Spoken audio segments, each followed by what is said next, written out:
السلام علیکم ورحمۃ اللہ وبرکاتہ۔ محترم سامعین، آج ہم جو مسئلہ لے کر کے آپ کی خدمت میں حاضر ہوئے ہیں وہ مسئلہ ہے مردے کو ثواب پہنچانے کا طریقہ۔ ایصال ثواب کے دو طریقے ہوتے ہیں، یا تو مال عبادت کے ذریعے ثواب پہنچا سکتے ہیں یا بدنی عبادت کے ذریعے۔ لیکن بدنی عبادت میں بڑے علماء کرام کا اختلاف ہے، لیکن ہم سنیوں کے نزدیک ہمارے علماء کرام فرماتے ہیں کہ بدنی عبادت کے ذریعے بھی ثواب پہنچایا جا سکتا ہے۔ بدنی عبادات جیسے قرآن شریف پڑھنا یا 24 سورہ پڑھنا یا 16 سورہ پڑھنا یا کوئی اور دوسرے وظائف پڑھنا، ان کا ثواب مردے کو پہنچایا جا سکتا ہے، کیونکہ جب کوئی انسان قرآن شریف پڑھتا ہے یا کوئی خاص وظیفہ پڑھتا ہے، ذکر و اذکار کرتا ہے، تو اس کا ثواب پڑھنے والے کو ملتا ہے۔ اب پڑھنے والے کو اختیار ہے، چاہے وہ اسے مردے کو ہدیہ کر دے یا اپنے ہی تک محدود رکھے، اور ظاہر سی بات ہے جب انسان ہدیہ کرے گا تو ہدیے کا بھی اللہ تعالیٰ ثواب عطا فرماتے ہیں، اور اس سے مردے کو بڑی راحت اور بڑا آرام پہنچتا ہے۔ جب مردے کو کوئی ایصال ثواب کرتا ہے تو اس سے مردے کو بڑی راحت ملتی ہے، اس کو اگر پریشانی کے اندر وہ مبتلا ہوتا ہے تو پریشانی سے اس کو چھٹکارا ملتا ہے۔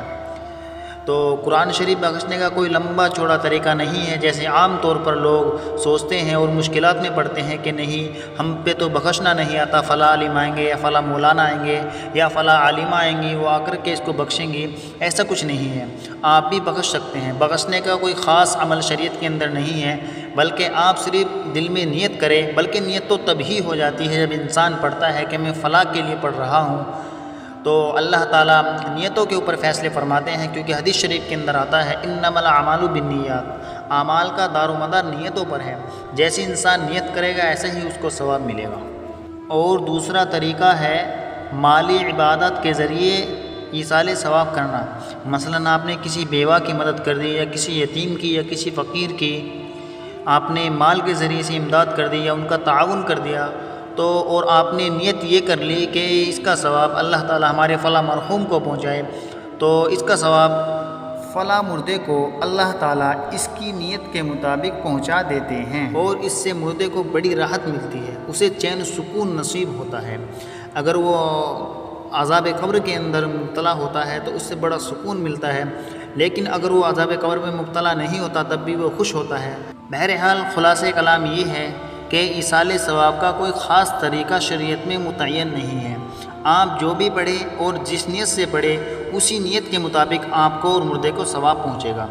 آپ پڑھنے کی نیت سے، آپ اگر مردے کو ثواب پہنچانے کی نیت سے پڑھ رہے ہیں تو آپ کی نیت کے مطابق مردے کو ثواب پہنچائے گا، لیکن اگر زبان سے ادا کر لے تو یہ اور بھی زیادہ بہتر ہے، زبان سے کہہ دینا یہ اور بھی زیادہ بہتر ہے۔